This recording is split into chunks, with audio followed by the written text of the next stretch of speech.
Friends, ಎಲ್ರಿಗೂ ನಮಸ್ಕಾರ. Welcome back to my YouTube channel. Friends, ನಿಮಗೆ ಇವತ್ತಿನ ವಿಡಿಯೋ ಇಷ್ಟ ಆದರೆ ಪ್ಲೀಸ್ ಒಂದು ಲೈಕ್ ಮಾಡಿ, ಹಾಗೆ ಕಮೆಂಟ್ ಮಾಡಿ, ನಿಮ್ಮ ಫ್ಯಾಮಿಲಿ ಆ್ಯಂಡ್ ಫ್ರೆಂಡ್ಸ್ಗೂ ಕೂಡ ಶೇರ್ ಮಾಡಿ, ಸಬ್ಸ್ಕ್ರೈಬ್ ಮಾಡಿಕೊಂಡು ವೀಡಿಯೋಸ್ ನೋಡಿ. ಹಾಗೆ ನನ್ನ ಚಾನಲ್ಗೆ ಯಾರೆಲ್ಲ ಸಬ್ಸ್ಕ್ರೈಬ್ ಆಗಿದ್ರೆ ಅವರಿಗೆಲ್ಲ ತುಂಬಾ ಥ್ಯಾಂಕ್ಸ್. ಹಾಗೆ ಸಬ್ಸ್ಕ್ರೈಬ್ ಆಗದಲ್ಲ ಯಾರೆಲ್ಲ ವೀಡಿಯೋಸ್ ನೋಡ್ತಾ ಇದ್ದೀರಾ ಪ್ಲೀಸ್ ಸಬ್ಸ್ಕ್ರೈಬ್ ಮಾಡಿಕೊಂಡು ವೀಡಿಯೋಸ್ ನೋಡಿ. ಫ್ರೆಂಡ್ಸ್, ಇವತ್ತು ನಾನು ಗುರುವಾರ ಬೆಳಗ್ಗೆನ ಲಾಗ್ನ ಶೇರ್ ಮಾಡ್ತಾಯಿದ್ದೀನಿ. ಬೆಳಗ್ಗೆ ಮಾರ್ನಿಂಗ್ ಬಂದು ಪಲಾವ್ನ ಮಾಡಿದ್ದೆ. ಪಲಾವ್ಗೆ ನಾನು ಜಾಸ್ತಿ ಯಾವುದೇ ರೀತಿಯಾದಂಥ ಗರಂ ಮಸಾಲನ ಕೂಡ ಸೇರಿಸಿಲ್ಲ ನಾನು.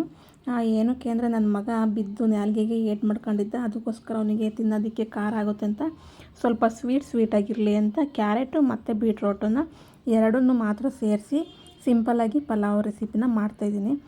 ಇದು ಚಿಕ್ಕ ಮಕ್ಕಳಿಗೆಲ್ಲ ತುಂಬಾ ಯೂಸ್ ಆಗುತ್ತೆ, ಏಕೆಂದರೆ ಖಾರ ಹಾಕಿದರೆ ಮಕ್ಕಳು ತಿನ್ನೋದಕ್ಕಾಗಲ್ಲ. ಅದಕ್ಕೋಸ್ಕರ ಈ ಥರ ಕ್ಯಾರೆಟು ಮತ್ತು ಬೀಟ್ರೋಟು ಹಾಕೋದ್ರಿಂದ ಸ್ವಲ್ಪ ಸ್ವೀಟ್ ಬರುತ್ತಲ್ಲ, ಅದಕ್ಕೆ ಮಕ್ಕಳಿಗೂ ಕೂಡ ಇಷ್ಟ ಆಗುತ್ತೆ, ದೊಡ್ಡವರಿಗೂ ಇಷ್ಟ ಆಗುತ್ತೆ. ಕೆಲವರು ಖಾರ ಇಷ್ಟಪಡೋದ್ರೆ ದೊಡ್ಡವ್ರೇನು ತಿನ್ನೋಕೆ ಹೋಗಲ್ಲ. ಆದರೆ ನಾವು ಆ ಥರ ಏನಿಲ್ಲ. ನಮ್ಮ ಮನೇಲಿ ನನ್ನ ಮಗನಿಗೆ ಏನು ಮಾಡ್ತೀವಿ ಅದನ್ನೇ ನಾವು ತಿನ್ನೋದು. ನಮಗೋಸ್ಕರ ಅಂತ ನಾವೇನು ಜಾಸ್ತಿ ಏನು ಖಾರ ಹಾಕಿ ಮಾಡಲ್ಲ. ನನ್ನ ಮಗನಿಗೆ ಏನು ಮಾಡಿರೋದನ್ನ ಅದನ್ನೇ ನಾವು ತಿಂತೀವಿ. ನಮಗೆ ಮಾಡಿರೋದನ್ನ ನನ್ನ ಮಗನೂ ತಿಂತಾನೆ. ಅಷ್ಟು ನಾನು ಯಾವುದನ್ನು ಕೂಡ ಖಾರ ಹಾಕಿ ಜಾಸ್ತಿ ಹೆವಿ ಖಾರನ ನಾನು ಹಾಕಿ ಯಾವುದೇ ರೀತಿ ಅಡುಗೆನೂ ಮಾಡಲ್ಲ. ಆದರೆ ಆರೋಗ್ಯ ದೃಷ್ಟಿಯಿಂದ ಎಲ್ಲರೂ ಅಷ್ಟೇ ಖಾರನ ಸ್ವಲ್ಪ ಕಡಿಮೆ, ಉಪ್ಪು ಖಾರ ಎರಡನ್ನೂ ಕೂಡ ಕಡಿಮೆ ತಿನ್ನಿ ಅಂತ ಡಾಕ್ಟ್ರು ಕೂಡ ಹೇಳ್ತಾ ಇರ್ತಾರೆ. ಆಲ್ಮೋಸ್ಟು ಅದರಲ್ಲೂ ಇವಾಗ ಬೇಸಿಗೆ ಇರೋದ್ರಿಂದ ಸ್ವಲ್ಪ ಉಪ್ಪು ಖಾರನ ಕಡಿಮೆ ತಿಂದರೆ ನಮ್ಮ ಹೆಲ್ತಿಗೂ ಕೂಡ ತುಂಬಾ ಹೆಲ್ಪ್ ಆಗುತ್ತೆ. ಅದಕ್ಕೋಸ್ಕರ ನಾನು ಸ್ವಲ್ಪ ಖಾರನ ಹಾಕೇ ಇಲ್ಲ. ನನ್ನ ಮಗನಿಗೆ ಏಟಾಗಿರೋದ್ರಿಂದ ಹಾಗಾಗಿಯೂ ಹಾಕಿಲ್ಲ, ಇಲ್ಲಾಂದರೆ ಸ್ವಲ್ಪನಾದರೂ ಹಾಕುವೆ. ಇವಾಗ ಬೇಸಿಗೆ ಇರೋದ್ರಿಂದ ಸ್ವಲ್ಪ ಉಪ್ಪು ಖಾರನೂ ಕಡಿಮೆ ತಿಂದರೆ ನಮಗೆ ಹೆಲ್ತಿಗೂ ಕೂಡ ತುಂಬಾ ಒಳ್ಳೆಯದಾಗುತ್ತೆ.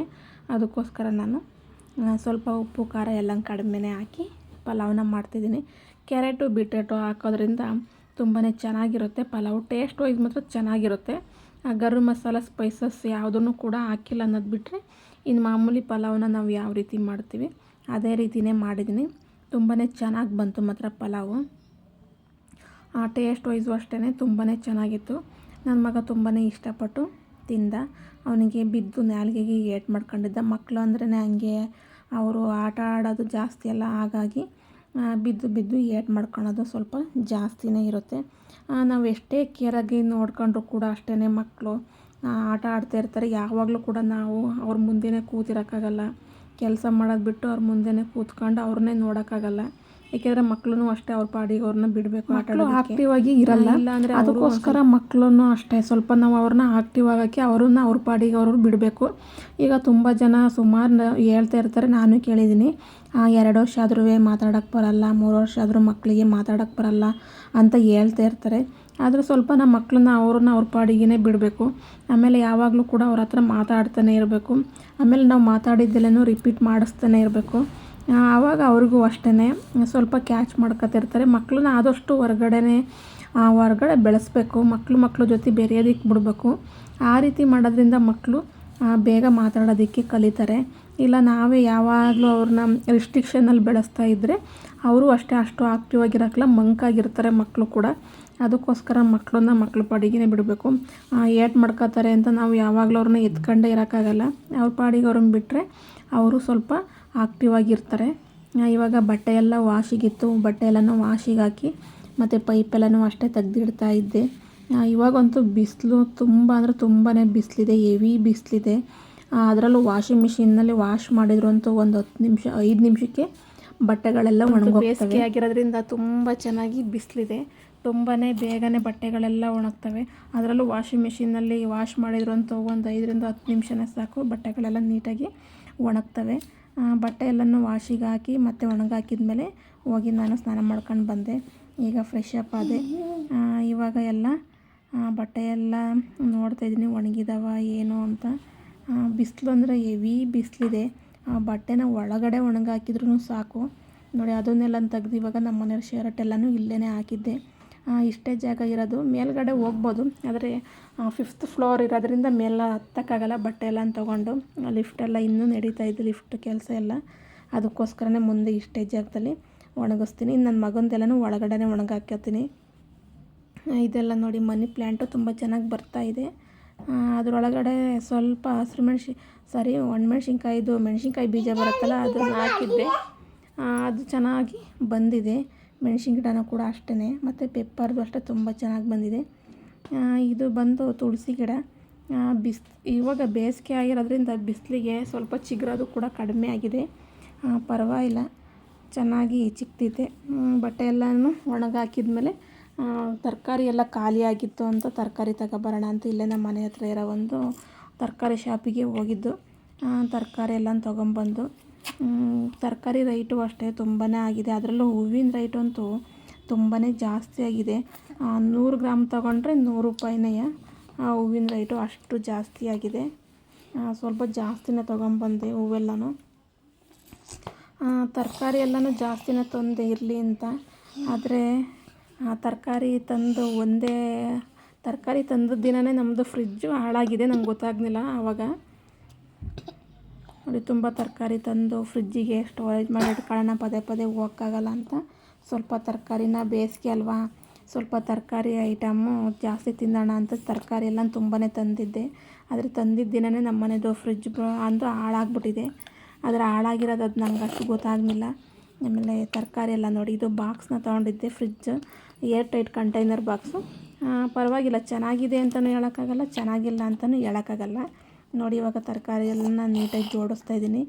ಈ ಥರ ಚಿಕ್ಕದು ಕ್ಯಾರೆಟ್ ಆದರೆ ಚೆನ್ನಾಗಿ ಇಡ್ಸುತ್ತೆ. ದಪ್ಪದ ತರಬಾರ್ದು, ದಪ್ಪತ್ತಂದರೆ ಅದನ್ನು ಕ್ಯಾಪ್ನ ಕ್ಲೋಸ್ ಮಾಡೋದಕ್ಕಾಗಲ್ಲ.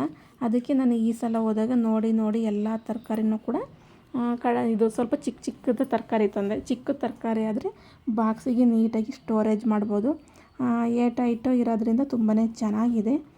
ಪರವಾಗಿಲ್ಲ, ಓಕೆ. ಇವಾಗ ಬಳಸಿದಾಗ ಒಂದು ಸ್ವಲ್ಪ ಪರವಾಗಿಲ್ಲ ಅಂತ ಅನ್ನಿಸ್ತು. ಆದರೂ ಕೂಡ ಅದು ಅಷ್ಟೇನು ನನಗೇನು ಇಷ್ಟ ಆಗಲಿಲ್ಲ. ಇವಾಗ ನೋಡಿ, ಇದು ಹಾಗಲಕಾಯಿನೂ ಕೂಡ ಅಷ್ಟೇ ಇಡ್ತಾಯಿದ್ದೀನಿ. ನೋಡಿ, ಅದು ಇಡ್ಸೋದು ಇಲ್ಲ. ನೋಡಿ, 2 ಇಟ್ಬೋದು ಅಷ್ಟೇ. 4 ತಂದಿದ್ದೀನಿ ಹಾಗಲಕಾಯಿನ. 2 ಮಾತ್ರ ಇಡ್ಸುತ್ತೆ, ಇನ್ನು 2 ಇಡ್ಸಲ್ಲ. ಅಷ್ಟು ದೊಡ್ಡ ಬಾಕ್ಸ್ ಆದರೂ ಕೂಡ ನೋಡಿ ಇಡ್ಸೋದು ಇಲ್ಲ. ತರಕಾರಿ ಎಲ್ಲ ನೋಡಿ ಕಟ್ ಮಾಡಿ ಇಡೋಕ್ಕಾಗಲ್ಲ ಎಲ್ಲ ತರಕಾರಿನೂ.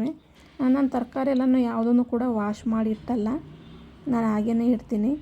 ಟೊಮೊಟೊ ಮತ್ತು ಹಸಿರು ಮೆಣಸಿನ್ಕಾಯಿ ಮಾತ್ರ ವಾಶ್ ಮಾಡೋದು ನಾನು ಅಷ್ಟೇ. ಇನ್ನೆಲ್ಲ ತರಕಾರಿನೂ ಕೂಡ ಹಾಗೆ ಇಟ್ಕೊತೀನಿ. ಅದನ್ನು ಬಳಸುವಾಗ ಕಲ್ಲುಪ್ಪು ಹಾಕಿ ನೀಟಾಗಿ ತೊಳೆದ್ಬಿಟ್ಟು ಬಳಸ್ತೀನಿ. ಇವಾಗ ನೋಡಿ, ಏನೋ ಮಾಡಿ ಸ್ವಲ್ಪ ಆ ಕಡೆ ಈ ಕಡೆ ಮಾಡಿ ಹಾಗಲಕಾಯಿನೂ ಇಟ್ಟೆ. ಕವರಿಗೆ ಹಾಕಿ ಇಟ್ಟೋದ್ಕಿಂತಲೂ ಈ ಥರ ಬಾಕ್ಸಿಗೆ ಹಾಕಿ ಇಟ್ಟೋದ್ರಿಂದ ತುಂಬ ಚೆನ್ನಾಗೂ ಕಾಣುತ್ತೆ ಫ್ರಿಜ್ಜಲ್ಲಿ, ಮತ್ತು ಫ್ರಿಜ್ಜು ಅಷ್ಟೇ ನೀಟಾಗಿರುತ್ತೆ. ಅದಕ್ಕೊಂದಕ್ಕೆ ನನಗೆ ಇಷ್ಟ ಆಯಿತು ಇದು ಬಾಕ್ಸು ಬಂದು. ಎಲ್ಲ ತರಕಾರಿ ನೋಡಿ ಕವರಿಗೆ ಹಾಕಿ ಜೋಡಿಸಿದ್ರೆ ಅಷ್ಟು ಚೆನ್ನಾಗೂ ಕಾಣಲ್ಲ, ನೋಡೋದಕ್ಕೂ ಅಷ್ಟೇ ಚೆನ್ನಾಗಿ ಕಾಣಲ್ಲ. ಅದೇ ಈ ಥರ ಬಾಕ್ಸಿಗೆ ಹಾಕಿ ಎಲ್ಲ ತರಕಾರಿ ಇಡೋದ್ರಿಂದ ನೋಡೋದಕ್ಕೂ ಅಷ್ಟೇ ಚೆನ್ನಾಗಿ ಕಾಣುತ್ತೆ, ಮತ್ತು ಫ್ರಿಜ್ಜೂ ಬಂದು ಅಷ್ಟೇ ನೀಟಾಗಿ ಇರುತ್ತೆ, ಗಲೀಜಾಗಲ್ಲ, ಮತ್ತು ಯಾವುದೇ ರೀತಿ ಸ್ಮೆಲ್ಲು ಕೂಡ ಬರಲ್ಲ. ನೋಡಿ, ಇವಾಗ ಇಷ್ಟು ಹಾಕಿದರೆ ಇಡ್ಸೋದೇ ಇಲ್ಲ.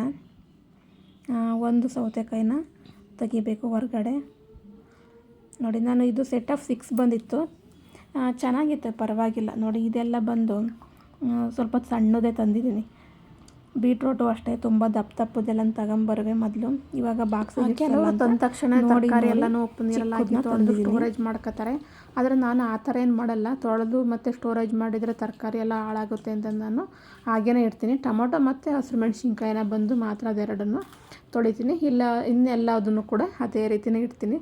ಈಗ ಬಳಸುವಾಗ ತೆಗೆದುಬಿಟ್ಟು ಆವಾಗ ಉಪ್ಪು ನೀರಲ್ಲಿ ತೊಳ್ಕೊಂಡು ಬಳಸ್ತೀನಿ ನಾನು.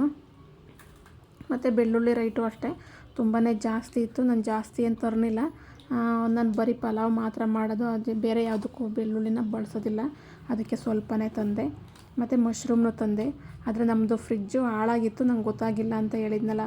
ಅದು ಮಶ್ರೂಮು ಒಂದೇ ದಿನಕ್ಕೆ ತಂದದ್ದು ದಿನವೇ ಹಾಳಾಗೋಯಿತು. ಅದು ನಿನ್ನೇನು ಬಳಸೋಕ್ಕಾಗಲಿಲ್ಲ. ಎಲ್ಲ ಒಂಥರ ನಾರು ಬಂದಂಗಿತ್ತು, ಅದಕ್ಕೆ ನಾನು ಬಳಸಲೇ ಇಲ್ಲ. ತಂದದ್ದು ಕೂಡ ವೇಸ್ಟ್ ಆಯಿತು. ಹಾಗೆ ಕೊತ್ತಂಬರಿನೂ ಅಷ್ಟೇ ಸ್ವಲ್ಪ ಜಾಸ್ತಿನೇ ತಂದಿದ್ದೆ ಕೊತ್ತಂಬರಿನೂ ಕೂಡ. ಆದರೆ ಕೊತ್ತಂಬರಿನೂ ಅಷ್ಟೇ ಬಾಕ್ಸಿಗೆ ಹಾಕಿ ಸ್ಟೋರೇಜ್ ಮಾಡಿ ಫ್ರಿಜ್ಜಿಗೆ ಇಟ್ಟಿದ್ನಲ್ಲ, ಅದು ಗಾಳಿ ಆಡ್ದಲೇ, ಫ್ರಿಜ್ ಹಾಳಾಗಿರೋದ್ರಿಂದ ಅದು ಗಾಳಿ ಆಗ್ದಲೇ ಫುಲ್ಲು ಕೊತ್ತಂಬರಿ ಎಲ್ಲ ಪೂರ್ತಿನೇ ಹಾಳಾಗೋಗಿತ್ತು. ಆದರೆ ನಾನು 2 ದಿವಸ ಆದಮೇಲೆ ಗಮನಿಸಿದೆ ಫ್ರಿಜ್ಜನ್ನ. ಅದು ಲೈಟಿಂಗ್ಸ್ ಎಲ್ಲ ಆನಲ್ಲೇ ಇತ್ತು, ಆದರೆ ಅದು ಬಂದು ಕೋಲ್ಡ್ ಆಗಿರಲಿಲ್ಲ ಅಷ್ಟೇ. ಅದು ನಂಗೆ ಅಷ್ಟು ಬೇಗನೆ ಗೊತ್ತಾಗಲಿಲ್ಲ. ಅದಕ್ಕೋಸ್ಕರನೇ ಎಲ್ಲ ತರಕಾರಿನೂ ಕೂಡ ಹಾಳಾಯಿತು. ಮತ್ತು ಕೊತ್ತಂಬರಿನೂ ಅಷ್ಟೇ, ಅದು ಕೂಡ ಹಾಳಾಗೋಯಿತು. ಸ್ವಲ್ಪ ತರಕಾರಿ ಎಲ್ಲ ಬೇಸಿಗೆ ಅಂತ ಸ್ವಲ್ಪ ಜಾಸ್ತಿನೇ ತಂದಿದ್ದೆ ಬಳಸೋಣ ಅಂತ, ಅದು ಕೂಡ ಹಾಳಾಯಿತು. ಏನು ಮಾಡೋಂಗಿಲ್ಲ. ಕೊತ್ತಂಬರಿನ ಬಿಡಿಸುವಾಗಲೂ ಅಷ್ಟೇ ಸ್ವಲ್ಪ ಕೆಳಗಡೆ ನಾವು ಯಾವ್ದಾದ್ರು ಒಂದು ಪೇಪರು ಇಲ್ಲ ಒಂದು ಕವರು, ಇದು ಬಂದು ನಾನು ಗೋಧಿ ಹಸಿಟ್ಟು ಬರುತ್ತಲ್ಲ ಅದ್ರದ್ದನ್ನ ನಾನು ಕವರ್ನ ಓಪನ್ ಮಾಡಿ ನೀಟಾಗಿ ಇಟ್ಟಿದ್ದೀನಿ. ತರಕಾರಿ ಎಲ್ಲನೂ ಹಾಕೊಂಡು ತುಂಬೋದಕ್ಕೆ ಮತ್ತೀಗ ಸೊಪ್ಪೆಲ್ಲನೂ ಸೋಸೋದಕ್ಕೆ ಎಲ್ಲ ನೀಟ್ ಮಾಡ್ಕೊಂಡು ಕೆಳಗಡೆ ಹಾಕಿದರೆ ಅದೆಷ್ಟೇ ಕ್ಲೀನ್ ಮಾಡಿದರೂ ಕೂಡ ಸಣ್ಣ ಸಣ್ಣ ಧೂಳಿರುತ್ತೆ. ಮತ್ತು ತಲೆ ಕೂದಲಂತೂ ಕಂಪಲ್ಸರಿ ಬಿದ್ದಿರುತ್ತೆ, ಅದು ನಮಗೆ ಕಾಣೋದಿಲ್ಲ. ಅದಕ್ಕೋಸ್ಕರ ನಾನು ಈ ರೀತಿ ಒಂದು ಕವರ್ನ ಇಟ್ಟಿದ್ದೀನಿ. ಇದು ಬಂದು ಅಷ್ಟೇ ತರಕಾರಿನ ತಂದ ತಕ್ಷಣ ಇದ್ರ ಮೇಕೆ ಹಾಕಿ ತರಕಾರಿನೂ ಅಷ್ಟೇ ತಂದ ತಕ್ಷಣ ಕೆಲವ್ರು ನೆಲದ ಮೇಲೆ ಸುರ್ಕೊಳ್ಳೋದು, ಹಾಗೆ ಸೊಪ್ಪು ಅಷ್ಟೇ ನೆಲದ ಮೇಲೆ ಸೋಸೋದು. ಅದು ಸಣ್ಣ ಸಣ್ಣ ಧೂಳಿರುತ್ತೆ, ಕಾಣೋದಿಲ್ಲ. ಸಣ್ಣ ಸಣ್ಣ ತಲೆ ಕೂದಲು ಕೂಡ ಇರುತ್ತೆ, ಅದು ಕೂಡ ಕಾಣೋದಿಲ್ಲ. ಅದಕ್ಕೋಸ್ಕರ ನಾನು ಈ ರೀತಿ ಇದು ಬರುತ್ತಲ್ಲ ಆಶೀರ್ವಾದ 5 kgದು ಮತ್ತು 10 kgದು, ಇದು ಬಂದು 10 kgದು ಕವರು, ಅದನ್ನು ನಾನು ನೀಟಾಗಿ ಇಟ್ಟಿದ್ದೀನಿ. ಇವಾಗ ಬಟ್ಟೆ ಎಲ್ಲ ಒಣಗಿತ್ತು, ಸಂಜೆ ಆಯಿತು. ಆಗಲೇ ಬಟ್ಟೆ ಎಲ್ಲನೂ ನೀಟಾಗಿ ಫೋಲ್ಡ್ ಮಾಡಿ ಇಟ್ಟೋಣ ಅಂತ ತಗೊಬಂದು ನನ್ನ ಮಗನ ನೋಡಿ ಅವನ ಬಟ್ಟೆನ ಅವನೇ ಫೋಲ್ಡ್ ಮಾಡ್ತಾನೆ. ಎಷ್ಟು ನೀಟಾಗಿ ಪ್ಯಾಂಟ್ ಎಲ್ಲನೂ ಫೋಲ್ಡ್ ಮಾಡ್ತಿದ್ದಾನೆ ನೋಡ್ತಾ ಇರ್ಬೋದು. ಎಷ್ಟು ಚೆನ್ನಾಗಿ ಅವನದು ಬಟ್ಟೆ ತಗೊಂಡು ಅವನೇ ನೀಟಾಗಿ ಫೋಲ್ಡ್ ಮಾಡಿ ಇಡ್ತಾವನೆ. ನಾನೇ ಮಾಡ್ತೀನಿ ಅಂತ ಇಸ್ಕೊಂಡು ಮಾಡ್ತಿದ್ದಾನೆ. ಮತ್ತು ನೀಟಾಗಿ ಮಾಡ್ತಾನೆ. ಎಲ್ಲ ಕೆಲಸನೂ ಅಷ್ಟೇ ನಾನು ಮಾಡ್ತಾ ಇರ್ತೀನಲ್ಲ, ಎಲ್ಲನೂ ನೋಡಿ ನೀಟಾಗಿ ಎಲ್ಲನೂ ಬಟ್ಟೆ ಫೋಲ್ಡ್ ಮಾಡೋದು. ಆಮೇಲೆ ನೈಟು ಹಾಸುವಾಗ ಎಲ್ಲನೂ ಚಾಪೆ ತಂದುಕೊಡೋದು, ಆಮೇಲೆ ಕಸ ಹೊಡೆಯೋಕ್ಕೆ ಪೊರ್ಕೆ ತಂದುಕೊಡೋದು, ಪ್ರತಿಯೊಂದು ಏನೇನೋ ಮಾಡ್ತಾ ಇರ್ತಾನೆ. ನನಗೂ ಅಷ್ಟೇ ಏನೋ ಒಂದೊಂದು ಎಲ್ಪ್ ಮಾಡಿಕೊಡ್ತಾ ಇರ್ತಾನೆ. ಇವಾಗ ನಮ್ಮ ಮನೆಯವ್ರದ್ದು ಶರ್ಟ್ ಎಲ್ಲನೂ ಹ್ಯಾಂಗರಿಗೆ ಹಾಕ್ತಾಯಿದ್ದೀನಿ. ಐರನ್ ಮಾಡಲ್ಲ, ಹಂಗೆ ಡೈರೆಕ್ಟಾಗಿ ಹಾಕ್ತೀನಿ. ಅವ್ರು ಆಫೀಸಿಗೆ ಹಾಕ್ಕೊಂಡು ಹೋಗುವಾಗ ಐರನ್ ಮಾಡಿ ಹಾಕ್ಕೊಂಡು ಹೋಗ್ತಾರೆ. ಓಕೆ ಫ್ರೆಂಡ್ಸ್, ಇವತ್ತಿಂದು ಲಾಗು ಇಷ್ಟೇ. ನಿಮಗೆ ಈ ವಿಡಿಯೋ ಇಷ್ಟ ಆಗಿದ್ರೆ ಪ್ಲೀಸ್ ಒಂದು ಲೈಕ್ ಮಾಡಿ, ಶೇರ್ ಮಾಡಿ, ಹಾಗೆ ಸಬ್ಸ್ಕ್ರೈಬ್ ಮಾಡಿಕೊಂಡು ವೀಡಿಯೋಸ್ನ ನೋಡಿ ನಿಮ್ಮ ಫ್ಯಾಮಿಲಿ ಆ್ಯಂಡ್ ಫ್ರೆಂಡ್ಸಿಗೂ ಕೂಡ ಶೇರ್ ಮಾಡಿ. ಓಕೆ ಫ್ರೆಂಡ್ಸ್, ಇವತ್ತಿನ ವಿಡಿಯೋ ನಿಮಗೆ ಇಷ್ಟ ಆಗಿದೆ ಅಂತ ಭಾವಿಸ್ತೀನಿ. ನೆಕ್ಸ್ಟ್ ವಿಡಿಯೋದಲ್ಲಿ ಸಿಗ್ತೀನಿ. ಬಾಯ್, ಟೇಕ್ ಕೇರ್.